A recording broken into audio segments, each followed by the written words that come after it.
Hello అండి, welcome to అన్వ్యూస్. So actually ఈ video నేను నిన్నే చేద్దామని అనుకున్నాను. ఎందుకంటే నిన్న ఒక వీడియో చూసిన దగ్గర నుంచి కూడా నేను రెస్పాండ్ అవ్వాలనుకున్నా. మళ్ళీ ఈ రోజు కూడా జస్ట్ ఇప్పుడే ఇంకొక రివ్యూవర్ కూడా వీడియో చేసినప్పుడు నేను అంటే వాళ్ళు ఏదో వీడియో చేస్తారు నేను చేసేయాలని కాదు, నా ఉడత సాయం అనుకోవాలో లేకపోతే ఏమనుకోవాలో తెలియదు. నా చిన్న ఛానల్ అవ్వచ్చు, నాకు అసలు పేరే లేదు, ఏం లేదు. బట్ నా వీడియో ఒక 100 మందికి రీచ్ అయినా సరే నా వాయిస్ 100 మంది అయినా వింటారు, 100 మందికైనా తెలుస్తుంది అనే ఉద్దేశంతో ఈ వీడియో చేస్తున్నాను. అంతే, ఇది నా రెస్పాన్సిబిలిటీ అనిపించి చేస్తున్నాను. అంతవరకు రీచ్ అవుతుందో నాకు తెలియదు.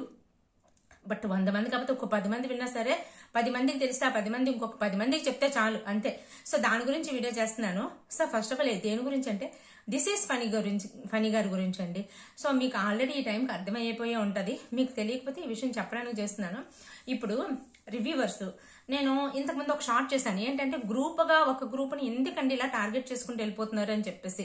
ఇంకా మనం ఇంకా డైరెక్ట్ గా మాట్లాడుకోవాలనుకుంటే చాలా మంది రివ్యూవర్స్ ఈ సీజన్ లో, పర్టికులర్ సీజన్ లో దట్టు కూడా వైల్డ్ కార్డ్స్ వచ్చిన తర్వాత, వైల్డ్ కార్డ్ రాకముందు ఒకలా ఉండేదండి వీళ్ళ సిచ్యువేషన్. వైల్డ్ కార్డ్ రాకముందు అమ్మో సోనియాని తట్టుకోలేకపోతున్నాం, బయటకు పంపించండి, వాళ్ళని బయటకు పంపించండి, వీళ్ళని బయటకు పంపించండి, ఎప్పుడు వెళ్ళిపోతాం అమ్మా అన్నట్టుగా మాట్లాడేవారు. అప్పుడు సోనియా కూడా తెలుగు అమ్మాయి కదా, మరి ఆ అమ్మాయిని ఎందుకు పంపించమన్నారు? అప్పుడు నిఖిల్ని పంపించమనొచ్చు కదా. అప్పుడు నిఖిలే కదా అందరితో ఆడుతున్నాడు. నిఖిల్ కన్నడ వాళ్ళు, నిఖిల్ పంపించేసి సోనియా తెలుగు సోనియా అని ఎంకరేజ్ చేద్దామని ఎందుకు చేయలేదు ఎవరు? అంటే సోనియా గారితో మీతో ఎవరికైనా అగ్రిమెంట్స్ లేవా? సో మరి అంటే నేను ఇలా మాట్లాడుతున్నాను అని ఎవరు అనుకోకండి. బట్ ఎందుకంటే సో మీరు మాట్లాడే విధానం చూస్తుంటే, కొంతమంది రివ్యూవర్స్ ని చూస్తుంటే అప్పటి వరకు జెన్యున్ గా కనబడ్డారు నాకు చాలా మంది. అయితే సడన్ గా ఆల్ ఆఫ్ ది సడన్ కొంతకాలం అయిన తర్వాత ఎస్పెషల్లీ వైల్డ్ కార్డ్స్ ఎంట్రీస్ వచ్చిన తర్వాత వాళ్ళ చాలా చేంజ్ చూసాను. సో ఎందుకు ఎంత చేంజ్ నాకు అర్థం కాలేదు. ఆటని ఆటలా చూడండి. సో మీ వాళ్ళకి సపోర్ట్ చేసుకోండి, ఎంతన్నా సపోర్ట్ చేసుకోండి. 100% 100 మంది కాకపోతే 1000 మంది కాకపోతే 1,00,000 మందికి చెప్పండి, 1,00,000 ఓట్లు వేయించుకోండి, తప్పేం లేదు, అసలు తప్పేం లేదు. అలాగే అవతల కంటెస్టెంట్ గా తప్పులు కూడా చూడొచ్చు, ఆ తప్పులు కూడా చూపించి వాళ్ళు ఈ తప్పులు చేశారు, వీళ్ళు ఇది చేశారు అని చెప్పడంలో కూడా లేదు. కాకపోతే ప్రాంతాన్ని తీసుకొచ్చి, భాషను తీసుకొచ్చి, సో వాళ్ళెవరో అక్కడి నుంచి వచ్చి ఇక్కడ ఆట ఆడడం ఏంటి, వీళ్ళని తరిమేయండి అంటే ఇంకా మీకు బయట పరాయి దేశాలకి తేడా ఏమని చెప్పండి.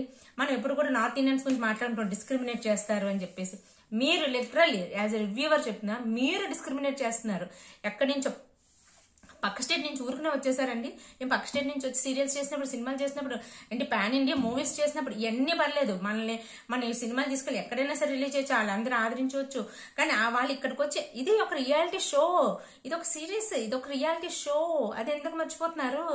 So only just public voting తో లింక్ ఉంది, అంతే. సో దీని గురించి ఇంత డిస్క్రిమినేట్ చేసి వాళ్ళని పంపించేయాలి, మనోళ్ళు మనమే గెలవాలి, మనమే ఉండాలి, ఇది ఏంటని నాకు అర్థం కాదు. అసలు ఇంతలా ఎందుకు ఒకేసారి ఇంత చేంజ్ ఎందుకు వచ్చేస్తుంది అంటే నేను ఇది ఎందుకు చెప్తున్నానంటే దిస్ ఈస్ ఫనీ గారు ఒక వీడియో చేశారండి. సో నేనేంటంటే నిన్నే వీడియో చేద్దాం అనుకున్నా. బట్ నేను ఆడియో క్లిప్ కానీ వీడియో క్లిప్ గురించి కానీ చూసినప్పుడు క్లియర్గా నాకు ఎక్కడెక్కడ పెట్టారు కనిపించలేదు. బట్ ఈ రోజు మార్నింగ్ ఇంకో వీడియో చూసినప్పుడు ఆ వీడియోలో నేను ఆడియో క్లిప్ విన్నాను. క్లియర్గా ఆయన వాయిసే.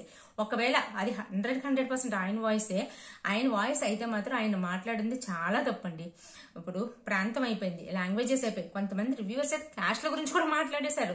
వాళ్ళు నిఖిల్ మలక్కలు ఒక్క క్యాస్ట్ అట, ఎవరు ప్రేరణ ఒక్క క్యాస్ట్ అట, ఇంకెవరు నెక్స్ట్ నబీల్ ఇంకో క్యాస్ట్, ఇంకెవరున్నారు అవినాష్ ఇంకో క్యాస్ట్, గౌతమ్ ఇంకో క్యాస్ట్. సో అలా క్యాస్ట్ వైజ్ తీసుకొని పెట్టారంట.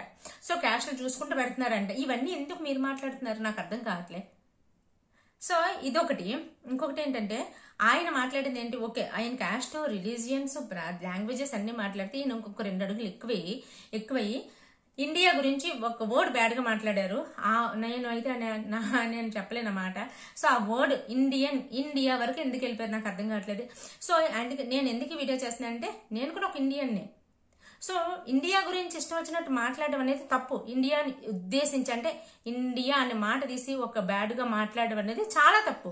నువ్వు ఒక కంటెస్టెంట్ ని ఎంకరేజ్ చేసుకోవాలనుకున్నావు, ఓట్లు వేసుకోవాలనుకుంటే ఏదో ఒకటి చేసుకోవచ్చు.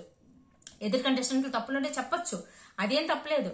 బట్ ఇంతవరకు బియాండ్ ద లిమిట్ ఎందుకు వెళ్ళిపోతున్నారు? అంత డిస్క్రిమినేషన్ చేసేంత ఎందుకు అంతలా దిగజారిపోయారు నాకు అర్థం అవట్లేదు. ఇప్పుడు నార్త్ ఇండియాకి వెళ్తే సౌత్ ఇండియన్స్ తక్కువ చేస్తే డిస్క్రిమినేట్ చేస్తారంటారు, పక్క కంట్రీకి వెళ్తే డిస్క్రిమినేట్ చేస్తారంటారు. అంటే కనీసం పక్క స్టేట్ నుంచి ఇక్కడికి వచ్చి సీరియల్స్ చేసుకొని ఇక్కడే ఉన్న ఒక యాక్టర్స్ ని తీసుకొచ్చి ఒక షో ఆర్గనైజేషన్ వాళ్ళు తీసుకున్నారు. మీరేం తీసుకోలేదే? పేమెంట్ చేసేది వాళ్ళేనే, అన్ని చేసేది వాళ్ళేనే. వాళ్ళు చెప్పేది ఏంటి? ఒక కంటెస్టెంట్ ని కంటెస్టెంట్ లా చూడండి. ఎవరు బాగా ఆడారో, ఎవరు బాగా ఆడట్లేదు, ఎవరు న్యాయంగా ఆడారు, ఎవరు అన్యాయంగా ఆడుతున్నారు, ఎవరు పాలిటిక్స్ ఆడుతున్నారు, ఎవరు జెన్యున్ గా ఆడుతున్నారు, ఎవరు మాస్క్ ఆడుతున్నారు, ఎవరు మాస్క్ లేక ఆడుతున్నారు, ఇవి చూడాల్సింది మనం. ఎవరు టాస్క్లు బాగా ఆడుతున్నారు, ఎవరు టాస్క్లు బాగా ఆడట్లేదు, ఎవరు బాగా కమ్యూనికేట్ చేస్తున్నారు, ఎవరు చేయట్లేదు, ఈ పాయింట్స్ చూసి ఎవరు నీకు నచ్చారు, ఎవరు నీకు నచ్చలేదు. సో ఇవి చూసి నువ్వు ఓట్లు వేయాలి తప్ప, నువ్వు ఓట్లు వేయమని 10 మంది కాబట్టి 1,00,000 మందికి చెప్పు, చేయించుకో అంతే తప్ప వీడి మనోడు కాదు, వీడిని ఆడించొద్దు, వీడిని బయటికి పంపించేయాలి, ఇవి ఎందుకు వస్తున్నాయి?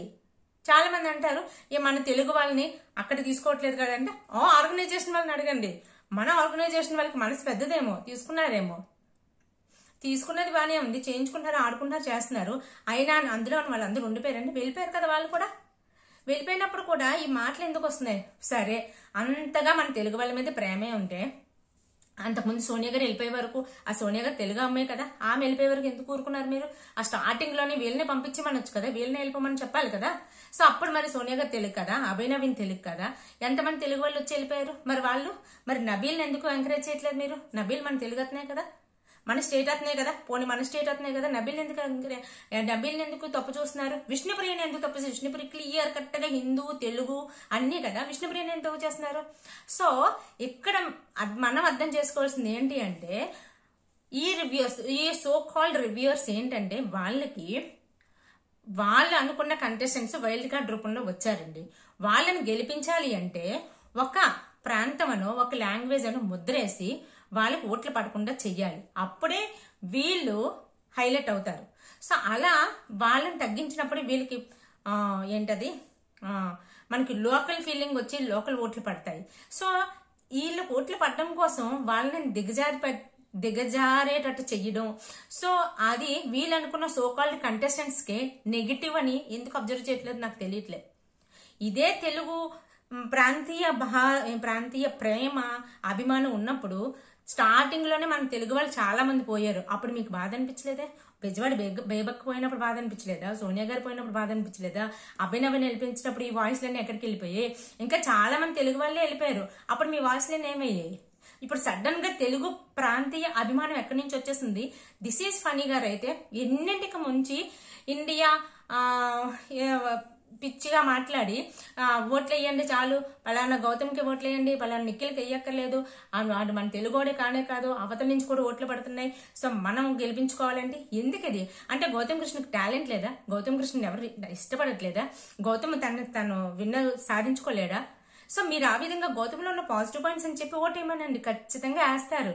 అవతల వాడిని తగ్గించి డిస్క్రిమినేట్ చేసేటట్టు మాట్లాడి మన తెలుగు పరువు తీయొద్దు ప్లీజ్. సో ఇది నాకు అనిపించింది. ఇది ఎంతమంది చూస్తారో, మీరు ఒక 10 మంది చూసినా సరే ఇంకొక 20 మందికి చెప్పుకోండి. ఎందుకంటే తప్పు జరిగినప్పుడు తప్పుని తప్పులా మాట్లాడుకోవాలి మనం. ఈ తప్పు ఇంకొకసారి జరగకూడదు, అది నా ఉద్దేశం, అంతే, ఇంతకు మించి ఏం లేదు. మిగతా వాళ్ళైతే దిస్ ఈజ్ ఫనీ గారు సారీ చెప్పాలి, సారీ చెప్పే వరకు ఊరుకోం, కోర్టులు కేసుల వరకు వెళ్తామని అంటున్నారు. సో నా ఉద్దేశం ఏంటంటే, ఆయన చెప్పిన, నిజంగా చెప్పాలి అంటే ఓపెన్ గా పబ్లిక్ గా సారీ చెప్పేస్తే చాలా మంచిది. ఆయనకి చాలా ఎక్స్పీరియన్స్ ఉంది. వాళ్ళు చాలా వరకు ఆచితూచి మాట్లాడుతుంటారు. బట్ ఈవెన్ దో ఎలా చూసుకున్నా సరే వాళ్ళు బయాస్డ్ గానే రివ్యూస్ చేస్తున్నారండి. సో అందులో అయితే నాకు అనిపించింది, ఈయన ఒకరే కాదు, ఇంకా 2, 3, 4 రివ్యూవర్స్ కూడా ఇలాగే చేస్తున్నారు. ఎక్స్పీరియన్స్ రివ్యూవర్స్ ఎందుకు అలా చేస్తున్నారు నాకు తెలియట్లేదు. సో ఈయనైతే ఈ మాటకి, ఇండియా గురించి వాడిన ఆ వర్డ్ కోసం మాత్రం ఖచ్చితంగా సారీ చెప్తే మాత్రం ఆయనకి, ఆయన రెస్పెక్ట్ కి, ఆయన ఎక్స్పీరియన్స్ కి ఆయన పరువు నిలబెట్టుకున్నట్టు ఉంటుంది. సో ఇది నాకు అనిపించింది. మీకు ఏమనిపించిందో కామెంట్ చేసి చెప్పండి. సో నేను చెప్పింది కరెక్టే, నాతో పాటు ఇంకో 2, 3 రివ్యూవర్స్ చెప్పింది కరెక్టే అనిపిస్తే మీరు ఇంకొక 10 మందికి చెప్పండి.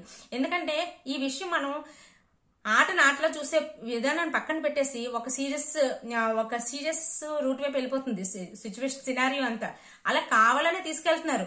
కావాలనే ఉన్నది ఉంటే తీసుకెళ్ళినా పర్లేదు, లేకుండా తీసుకెళ్లడం అనేది చాలా రాంగ్. సో అప్పుడు మనం అలాంటి వాళ్ళని కంట్రోల్ చేయాలి, అది మన బాధ్యత. అది అందుకు నేను రెస్పాండ్ అయ్యాను. సో ఇది మీరు కూడా మీ వాయిస్ తో మీరు రెస్పాండ్ అవుతారని అనుకుంటున్నాను. Take care, by by.